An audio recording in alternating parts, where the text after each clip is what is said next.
இன்றைய உணவு இன்றைய உணவு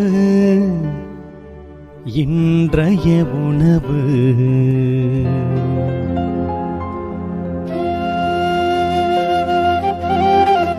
நற்செய்தி வழங்குபவர் தந்தை நிர்மல் ராஜ்.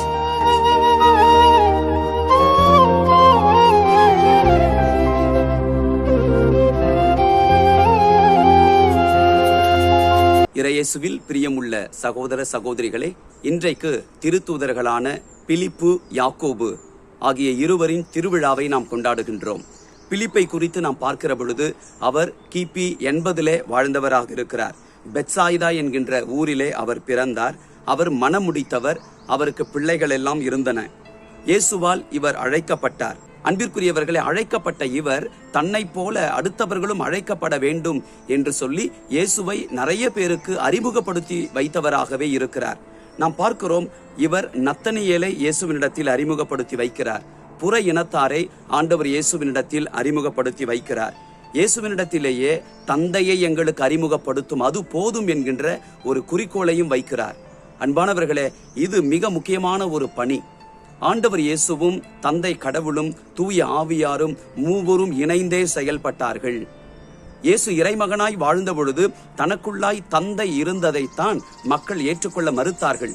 அவருக்குள்ளாய் இருப்பதெல்லாம் தந்தையின் இயல்பு என்பதை ஏற்றுக்கொள்ள அவர்கள் மனமில்லாமல் இருந்தார். அன்பானவர்களே, அந்த ஒரு காரியத்தை மனதில் வைத்து வாழ்ந்த புனித பிலிப்பு அடுத்தவர்களுக்கு யானவர்தான் என்று எடுத்து எம்பக்கூடிய ஒரு மனிதராக தன்னுடைய வாழ்க்கையை அர்ப்பணிக்கின்றார். இரண்டாவதாக புனித யாக்கோபு. இவர் கிபி 62 வாழ்ந்தவராக இருக்கின்றார். அன்னை மரியாவுக்கு நெருங்கிய உறவினராக இவர் கருதப்படுகின்றார். புனித யூதா ததேயுனுடைய சகோதரராகவும் இவர் கருதப்படுகின்றார். அன்பானவர்களே, விசுவாசம் மட்டும் போதாது, மாறாக விசுவாசம் செயலாக்கப்படுத்தப்பட வேண்டும் என்பதை இவர் நமக்கு சொல்லிக் கொடுக்கின்றார். யாக்கோபு திருமுகம் 1:22 அவர் குறிப்பிடுகிறார், இறை வார்த்தையை கேட்கிறவர்களாக மட்டும் இருந்து உங்களை ஏமாற்றிக் கொள்ளாதீர்கள், அதன்படி செயல்படுகிறவர்களாகவும் இருங்கள். அதே திருமுகம் 2 அதிகாரம் 26 வார்த்தையில் அவர் சொல்லுகிறார், உயிர் இல்லாத உடல் போல செயல்கள் இல்லாத நம்பிக்கையும் வீணானதே, செத்ததே என்று குறிப்பிடுகிறார்.